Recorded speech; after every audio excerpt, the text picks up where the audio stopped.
របៀបយើងចង់កែបន្ទុកករណីដែលយើងកែបន្ទុកទៅវាអត់លោតឲ្យអញ្ចឹងលោកគ្រូអ្នកគ្រូអាចធ្វើតាមរបៀបនេះបានទីមួយឧទាហរណ៍ខ្ញុំចង់កែបន្ទុកសិស្សឈ្មោះម៉ាណែតនេះឬក៏ឈ្មោះផ្សេងទៀតអញ្ចឹងបើករណីយើងកែអត់បានទេគ្រូអាចលុបបន្ទុកនឹងអស់ទៅលុបឲ្យវាចេញសញ្ញាដកនឹងមកលុបបន្ទុកសិស្សណាដែលយើងចង់កែអញ្ចឹងយើងលុបទៅលុបឲ្យអស់អញ្ចឹងមកបន្តមកទៀតយើងចុចរក្សាទុកវាមួយ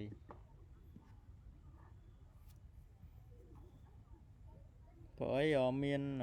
បន្ទុកថ្នាក់ខ្លះយើងកែអត់បានទេអញ្ចឹងយើងទាមទារឲ្យយើងលុបបន្ទុកនឹងសិនលុបឲ្យអស់សិនបន្ទាប់ពីយើងលុបអស់ហើយយើងរក្សាទុកវា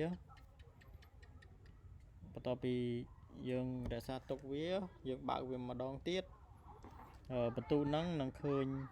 ទទេបែបនេះអញ្ចឹងនៅពេលហ្នឹងយើងអាចដាក់បន្ទុកថ្មីឲ្យគាត់បានហើយឧទាហរណ៍ខ្ញុំអាចដាក់ឲ្យគាត់90អានេះ45អីចឹងទៅអានេះ67អីចឹងទៅហើយយើងរក្សាទុកវាម្ដងទៀត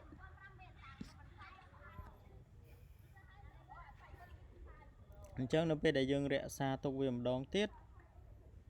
បន្ទុកហ្នឹងនឹងដាក់នឹងអាប់ដេតថ្មី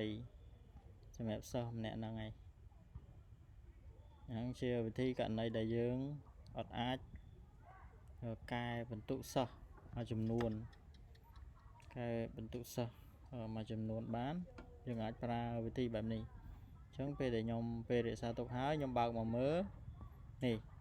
បន្ទុកសិស្សមិញនេះគឺខ្ញុំអាចកែវាបានហើយ